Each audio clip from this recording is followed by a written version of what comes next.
सभी को मेरा नमस्कार। मैं लाइफ कोच शुभा हूँ और आप सभी का स्वागत है हमारे इनर चाइल्ड ट्रॉमा वर्क के चौथे दिन में। कल हमने अपनी माँ के बचपन पर जागरूकता लाई थी। आज हम पिता के बचपन के लिए वही प्रक्रिया करेंगे। एक पिता को आमतौर पर अपने बच्चे और पूरे परिवार के पालन पोषण करने वाले और रक्षक के रूप में देखा जाता है। लेकिन अगर एक छोटे लड़के के रूप में वह ऐसे माहौल में बड़ा हुआ हो जहां उसकी भावनाओं को दबाया गया हो, तो बड़े होकर वही जब पिता बन जाता है, तब अपने ना भरे हुए घाव को अनजाने में वह अपने बच्चों पर उतार सकता है। लड़कों को अक्सर सिखाया जाता है कि मजबूत बनो, संवेदनशील नहीं, जिंदगी में कुछ कर दिखाओ। दर्द महसूस करने की जगह दर्द को सहन करना उन्हें सिखाया जाता है। उन्हें कहा जाता है कि जिम्मेदारियां उठाओ, बिना रुके आगे चलते रहो। कई लड़कों को तो बहुत कम उम्र में ही बड़ी बड़ी जिम्मेदारियां उठानी पड़ती है।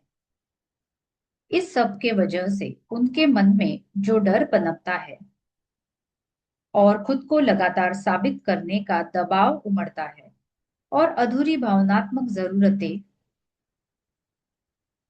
बाद में भावनात्मक दूरी, गुस्सा, चुप्पी या जरूरत से ज्यादा जिम्मेदार बनने की प्रवृत्ति के रूप में सामने आ जाती है। लेकिन आज हम उन्हें गलत या दोषी नहीं ठहरा सकते। हमारे पिता ने उस समय की अपनी समझ, कंडीशनिंग और भावनात्मक क्षमताओं के अनुसार अपनी पूरी कोशिश की।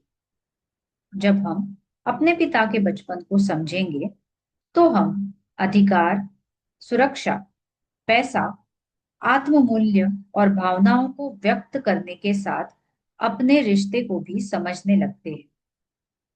अपने पिता के इनर चाइल्ड को हील करना हमारे अंदर की कठोरता को नरम करता है। तो चलिए आज की गतिविधि समझते हैं। अपनी डायरी लें और अपने पिता के बचपन पर धीरे धीरे विचार करें। उनके बचपन के बारे में आप जो भी जानते हैं, उसे बिना विश्लेषण या किसी को बिना दोषी ठहराए अपनी जर्नल में लिखें।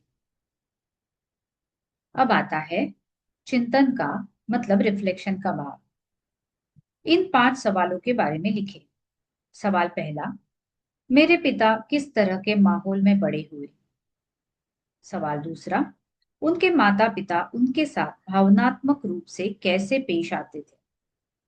तीसरा सवाल, बचपन में उन पर कौन सी जिम्मेदारियां या दबाव थे। सवाल चौथा, उन्हें कौन सी भावनाएं व्यक्त करने की या व्यक्त ना करने की अनुमति थी।